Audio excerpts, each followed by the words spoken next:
Hi friends, ಎಲ್ರಿಗೂ ನಮಸ್ಕಾರ.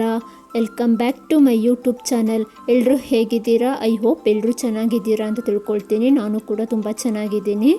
ನಾನಿವತ್ತು ನಿಮ್ಮ ಜೊತೆ ಒಂದು ರೆಸಿಪಿನ ಶೇರ್ ಮಾಡ್ತಾ ಇದ್ದೀನಿ. ಅದೇನಪ್ಪ ಅಂದರೆ ಮೂಲಂಗಿ ಬೇಳೆ ಸಾಂಬಾರು. ತುಂಬ ಈಸಿ ಮೆಥಡಲ್ಲಿ ನಾನು ನಿಮಗೆ ಶೇರ್ ಮಾಡ್ತಾ ಇದ್ದೀನಿ. ಬನ್ನಿ ನೋಡೋಣ ಹೇಗೆ ಮಾಡೋದು ಅಂದ್ಬಿಟ್ಟಿದೆ. ಮೊದಲನೇದಾಗಿ 1 ಕಪ್ಪು ನಾನು ತೊಗರಿಬೇಳೆ ತೊಗೊಂಡಿದ್ದೀನಿ. 1 ಕಪ್ಪು ತೊಗರಿಬೇಳೆ ತೊಗೊಂಡು ಅದು ವಾಶ್ ಮಾಡ್ಕೊಳ್ತಾ ಇದ್ದೀನಿ. ಒಂದು ಕುಕ್ಕರ್ಗೆ ಹಾಕ್ಕೊಂಡು 2 ಸಲ ವಾಶ್ ಮಾಡಿಬಿಟ್ಟಿದೆ ಇಟ್ಕೊಂಡಿದ್ದೀನಿ.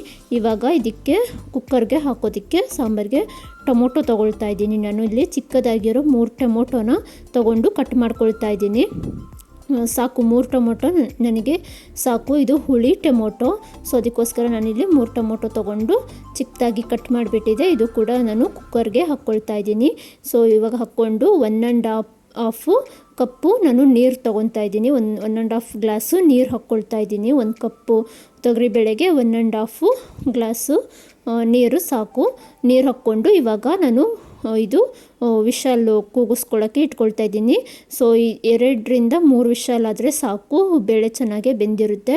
ಇಲ್ಲಿ ಮೂಲಂಗಿ ರ್ಯಾಡಿಶ್ ಇದೆ ಅಲ್ಲವ, ಸೊ ಅದು ನಾನಿವಾಗ ಸಿಪ್ಪೆ ಎಲ್ಲ ತಗೊಳ್ತಾ ಇದ್ದೀನಿ. ಮೇಲ್ಗಡೆದು ಸಿಪ್ಪೆ ಎಲ್ಲ ತೆಗೆದುಬಿಟ್ಟಿದೆ. ನೀಟಾಗಿ ನಾನು ಕಟ್ ಮಾಡಿ ಇಟ್ಕೊಳ್ತೀನಿ. ಸಾಂಬಾರಿಗೆ ನೀವು ಯಾವ ಸೈಜ್ ಬೇಕೋ ಆ ಸೈಜಲ್ಲಿ ಕಟ್ ಮಾಡ್ಕೊಳ್ಬೋದು. ನನಗೆ ಈ ರೀತಿ ರೌಂಡಾಗಿ ನಾನಿಲ್ಲಿ ಕಟ್ ಮಾಡ್ಕೊಳ್ತಾ ಇದ್ದೀನಿ. ಒಬ್ಬೊಬ್ಬರು ಒಂದೊಂದು ರೀತಿ ಕಟ್ ಮಾಡ್ಕೊಳ್ತಾರೆ, ನಿಮಗೆ ಇಷ್ಟ ಬಂದಾಗೆ ಕಟ್ ಮಾಡ್ಕೊಳ್ಬೋದು. ನಾನಿಲ್ಲಿ ರೌಂಡ್ ಶೇಪಲ್ಲಿ ಕಟ್ ಮಾಡ್ಕೊಳ್ತಾ ಇದ್ದೀನಿ.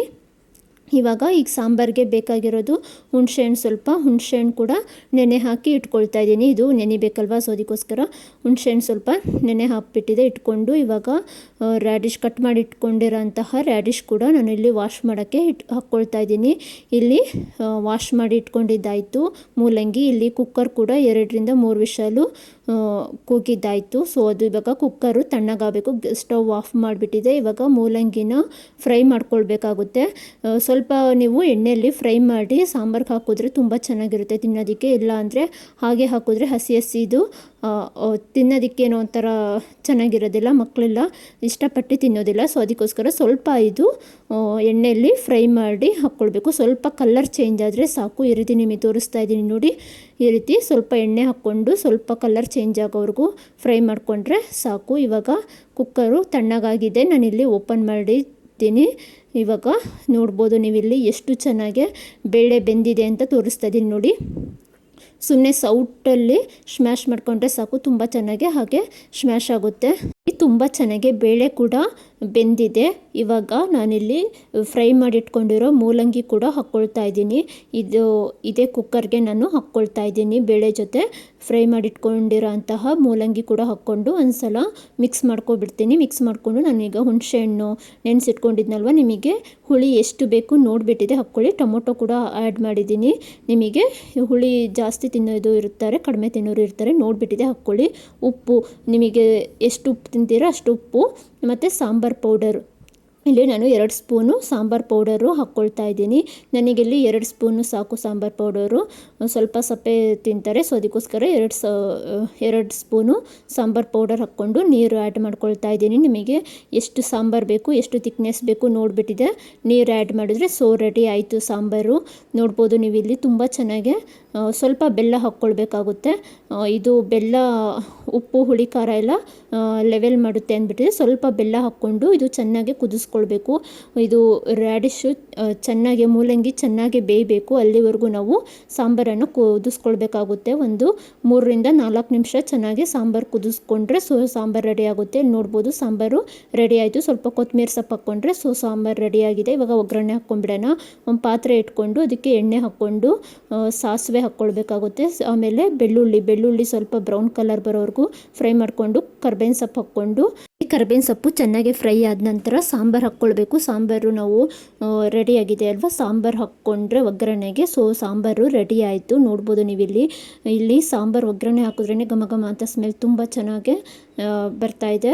ನೋಡ್ಬೋದು ಇವಾಗ ಸಾಂಬಾರು ಒಗ್ಗರಣೆ ಹಾಕಿ ಸಾಂಬಾರು ರೆಡಿ ಆಯಿತು. ಇವಾಗ ಅನ್ನಕ್ಕೆ ನಾನು ಕೂಡ ಇಟ್ಕೊಬಿಡ್ತೀನಿ, ರೈಸ್ಗೂ ಇಟ್ಕೊಂಡು. ಇವಾಗ ಸೈಡ್ಸ್ಗೆ ಏನು ಮಾಡೋದು ಅಂತ ಯೋಚನೆ ಮಾಡ್ತಾಯಿದ್ದೆ. ಸೊ ಒಂದು ಬಾಳೆಕಾಯಿ ಇತ್ತು, ಇದನ್ನೇ ನಾನು ಸೈಡ್ಸ್ಗೆ ಫ್ರೈ ಮಾಡ್ಕೊಂಬಿಡೋಣ, ಬಾಳೆಕಾಯಿ ಫ್ರೈ ಮಾಡ್ಕೊಂಬಿಡೋಣ ಅಂದ್ಬಿಟ್ಟಿದೆ. ತೊಗೊಂಬಂದೆ. ಸೊ ಇವಾಗ ಮೇಲ್ಗಡೆ ಸಿಪ್ಪೆ ಎಲ್ಲ ಬಾಳೆಕಾಯ್ದು ಮೇಲ್ಗಡೆ ಸಿಪ್ಪೆ ಎಲ್ಲ ತೆಗೆದುಬಿಟ್ಟಿದೆ. ಇದು ಕಟ್ ಮಾಡ್ಕೊಳ್ತಾ ಇದ್ದೀನಿ. ಇದು ಕೂಡ ರೌಂಡ್ ಶೇಪಲ್ಲಿ ನಾನು ಕಟ್ ಮಾಡ್ಕೊಳ್ತಾ ಇದ್ದೀನಿ. ತುಂಬ ಚೆನ್ನಾಗಿರುತ್ತೆ ಬಾಳೆಕಾಯಿ ಫ್ರೈ. ನೀವು ಒಂದ್ಸಲ ಈ ರೀತಿ ಫ್ರೈ ಮಾಡಿ ನೋಡಿ, ತುಂಬ ಚೆನ್ನಾಗಿರುತ್ತೆ. ರಸಮ್ಗೆ, ಈ ರೀತಿ ಬೇಳೆ ಸಾಂಬಾರಿಗೆ, ರಸಮ್ಗೆ ಎಲ್ಲ ಸೈಡ್ಸ್ಗೆ ತುಂಬ ಚೆನ್ನಾಗಿರುತ್ತೆ. ಒಂದ್ಸಲ ಟ್ರೈ ಮಾಡಿ. ಸೊ ಇವಾಗ ಬಾಳೆಕಾಯಿ ಕಟ್ ಮಾಡಿಕೊಂಡು ವಾಶ್ ಮಾಡ್ಕೊಂಡ್ಬಿಟ್ಟಿದೆ. ಒಂದು ಬಟ್ಲಿಗೆ ಹಾಕ್ಕೊಳ್ತಾ ಇದ್ದೀನಿ. ಅದೊಂದು ಬೌಲ್ಗೆ ಹಾಕ್ಕೊಂಡು ಉಪ್ಪು ಮತ್ತು ಖಾರದ ಪೌಡರು, ಉಪ್ಪು ಖಾರ ಪೌಡರು ನಮಗೆ ಎಷ್ಟು ಬೇಕೋ ಅಷ್ಟು ಹಾಕ್ಕೊಂಡ್ಬಿಟ್ಟಿದೆ. ಲೆಮನ್ ಒಂದು ಹಾಫ್ ಲೆಮನ್ನು ಹಾಕ್ಕೊಳ್ಬೇಕಾಗುತ್ತೆ. ಹಾಕ್ಕೊಂಡ್ಬಿಟ್ಟಿದೆ. ಇದು ಉಪ್ಪು, ಹುಳಿ ಮತ್ತು ಖಾರ ಮೂರು ಚೆನ್ನಾಗಿ ಮಿಕ್ಸ್ ಆಗಬೇಕು ಬಾಳೆಕಾಯಿ ಜೊತೆ. ಆ ರೀತಿ ನೀಟಾಗಿ ಕೈಯಿಂದ ಮಿಕ್ಸ್ ಮಾಡಬೇಕಾಗುತ್ತೆ. ಈ ರೀತಿ ನೀಟಾಗಿ ಮಿಕ್ಸ್ ಮಾಡಿಬಿಟ್ಟಿದೆ. ಇದೊಂದು 10 ಮಿನಿಟ್ಸು ಇಲ್ಲ ಹಾಫ್ ಆನ್ ಅವರೇ ಇಟ್ಕೊಳ್ಬೋದು. ಹಾಫ್ ಆನ್ ಅವರು ಹಾಗೆ ಇಟ್ಬಿಟ್ಟಿದೆ. ಆಮೇಲೆ ಇದಕ್ಕೆ ಒಗ್ಗರಣೆ ಹಾಕ್ಕೊಳ್ಬೇಕು.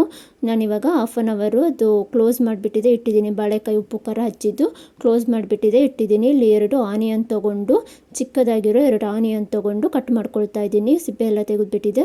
ಸೊ ಇದು ಒಗ್ಗರಣೆಗೆ. ಇಲ್ಲಿ ಆನಿಯನ್ನು ಬೇಕಂದರೆ ಯೂಸ್ ಮಾಡ್ಕೋಬೋದು, ಬೇಡ ಅಂದರೆ ಸ್ಕಿಪ್ ಮಾಡಿಕೊಂಡು ಹಾಗೆ ಕೂಡ ಒಗ್ಗರಣೆ ಹಾಕ್ಕೊಳ್ಬೋದು. ನಾನಿಲ್ಲಿ ಆನಿಯನ್ನು ಯೂಸ್ ಮಾಡ್ತಾ ಇದ್ದೀನಿ. 2 ಆನಿಯನ್ ಕಟ್ ಮಾಡಿ ಇಟ್ಕೊಂಡಿದ್ದೀನಿ. ಸೊ ಇವಾಗ ಒಂದು ಪಾತ್ರೆ ಇಟ್ಕೊಂಡು ಅದು ಬಿಸಿ ಆದಮೇಲೆ ಎಣ್ಣೆ ಹಾಕ್ಕೊಂಡಿದ್ದೀನಿ. ಇವಾಗ ಎಣ್ಣೆ ಬಿಸಿ ಆದಮೇಲೆ ಸಾಸಿವೆ, ಜೀರಿಗೆ, ಕಡಲೆಬೇಳೆ ಹಾಕ್ಕೊಂಡ್ಬಿಟ್ಟಿದ್ದೆ. ಫ್ರೈ ಮಾಡಿಕೊಂಡು ಕರ್ಬೇವಿನ ಸೊಪ್ಪು ಹಾಕ್ಕೊಂಡಿದ್ದೀನಿ. ಇವಾಗ ಕರ್ಬೇವಿನ ಸೊಪ್ಪು ಮತ್ತು ಆನಿಯನ್ನು ಹಾಕ್ಕೊಂಡು ಆನಿಯನ್ನು ಬ್ರೌನ್ ಕಲರ್ ಆಗೋವರೆಗೂ ಫ್ರೈ ಮಾಡ್ಕೊಳ್ಬೇಕಾಗುತ್ತೆ. ಇದು ಬ್ರೌನ್ ಕಲರ್ ಆಗೋವರೆಗೂ ಫ್ರೈ ಮಾಡಿಕೊಂಡು ಸ್ವಲ್ಪ ಅರಿಶಿನ ಪೌಡರು ಹಾಕ್ಕೊಳ್ಳಿ, ಚೆನ್ನಾಗಿರುತ್ತೆ. ಸ್ವಲ್ಪ ಅರಿಶಿನ ಪೌಡರ್ ಹಾಕ್ಕೊಂಡು ಇವಾಗ ನಾನು ಉಪ್ಪು ಖಾರ ಹಾಕಿ ಇಟ್ಕೊಂಡಿರೋ ಅಂತಹ ಬಾಳೆಕಾಯಿನ ನಾನು ಇಲ್ಲಿ ಒಗ್ಗರಣೆಗೆ ಹಾಕ್ಕೊಳ್ತಾ ಇದ್ದೀನಿ. ಅಂದರೆ ಆನಿಯನ್ ಫ್ರೈ ಮಾಡ್ಕೊಂಡಿದ್ನಲ್ವ, ಸೊ ಅದಕ್ಕೆ ಹಾಕ್ಕೊಳ್ತಾ ಇದ್ದೀನಿ. ಇದು ನೀವು ನೀರು ಹಾಕಿ ಏನೂ ಬೇಯಿಸಬೇಕಾಗಿಲ್ಲ, ಹಾಗೆ ಫ್ರೈ ಮಾಡ್ಕೊಂಡ್ರೆ ಸಾಕು. ಇದು ಬೆಂದ್ಬಿಡುತ್ತೆ, ತುಂಬ ಸಾಫ್ಟ್ ಇದು ಬಾಳೆಕಾಯಿ. ಸ್ವಲ್ಪ ನೀರನ್ನು ನಾನು ಒಂದು 2-3 ಟೀ ಸ್ಪೂನ್ ಆಗಷ್ಟು ನೀರನ್ನು ಆ್ಯಡ್ ಮಾಡಿ ಒಂದು 2 ನಿಮಿಷ ಲಿಟರ್ ಕ್ಲೋಸ್ ಮಾಡಿ ಲೋ ಫ್ಲೇಮಲ್ಲೇ ಇಟ್ಕೊಳ್ತೀನಿ. ಸಾಕಿದು ಬೆಂದಿದೆ ಆಲ್ರೆಡಿ. ಇವಾಗ ಆಯಿತು, ಬಾಳೆಕಾಯಿ ಫ್ರೈ ಆಯಿತು. ತುಂಬ ಚೆನ್ನಾಗಿರುತ್ತೆ. ಒಂದ್ಸಲ ನೀವು ಕೂಡ ಟ್ರೈ ಮಾಡಿ. ಇದು ಸ್ವಲ್ಪ ಕೊತ್ತಂಬರಿ ಸೊಪ್ಪು ಹಾಕಿದ್ರೆ ಸಖತ್ತಾಗಿರೋ ಬಾಳೆಕಾಯಿ ಫ್ರೈ ಕೂಡ ರೆಡಿ ಆಯಿತು. ಇಲ್ಲಿ ಬಾಳೆಕಾಯಿ ಫ್ರೈ ನೋಡ್ಬೋದು, ತುಂಬ ಚೆನ್ನಾಗಿತ್ತು, ತುಂಬ ಟೇಸ್ಟಿಯಾಗಿ ಬಂದಿತ್ತು. ನೀವು ಕೂಡ ಈ ಥರ ಈಸಿಯಾಗಿ ಮಾಡ್ಕೊಳ್ಬೋದು. ಈಸಿಯಾಗಿ ಫ್ರೈ ಮಾಡ್ಕೊಳ್ಳಿ.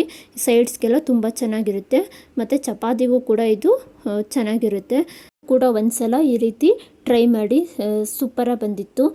ಸಾಂಬಾರು ಕೂಡ ತುಂಬ ಚೆನ್ನಾಗಿ ಬಂದಿತ್ತು. ಟೇಸ್ಟು ಸಖತ್ತಾಗಿತ್ತು. ಈಸಿಯಾಗಿ ಟೈಮ್ ಇಲ್ಲ ಅನ್ನೋರು ಈ ರೀತಿ ಸಾಂಬಾರು ಮಾಡ್ಕೊಳ್ಳಿ. ಬೇಗ ಕ್ವಿಕ್ಕಾಗಿ ಈ ರೀತಿ ಸಾಂಬಾರು ರೆಡಿ ಆಗುತ್ತೆ. ಏನೋ ಟೈಮ್ ಇಲ್ಲ, ಅರ್ಜೆಂಟಲ್ಲಿ ಎಲ್ಲಿಂದ ಹೋಗಬೇಕು ಅನ್ನೋರು ಈ ರೀತಿ ಸಾಂಬಾರು ಮಾಡ್ಕೊಳ್ಳಿ, ಸಖತ್ತಾಗಿತ್ತು. ಇವಾಗ ಬೇಸಿಗೆಗಾಲದಲ್ಲಿ ಮೂಲಂಗಿ ಸಾಂಬಾರು ಎಲ್ಲರೂ ಇಷ್ಟಪಟ್ಟು ತಿಂತಾರೆ. ಸೊ ನಮ್ಮನೇಲಂತೂ ಎಲ್ಲರೂ ಇಷ್ಟಪಟ್ಟು ಮೂಲಂಗಿ ಬೇಳೆ ಸಾಂಬಾರು ತಿಂತಾರೆ. ಸೊ ಸಖತ್ತಾಗಿತ್ತು.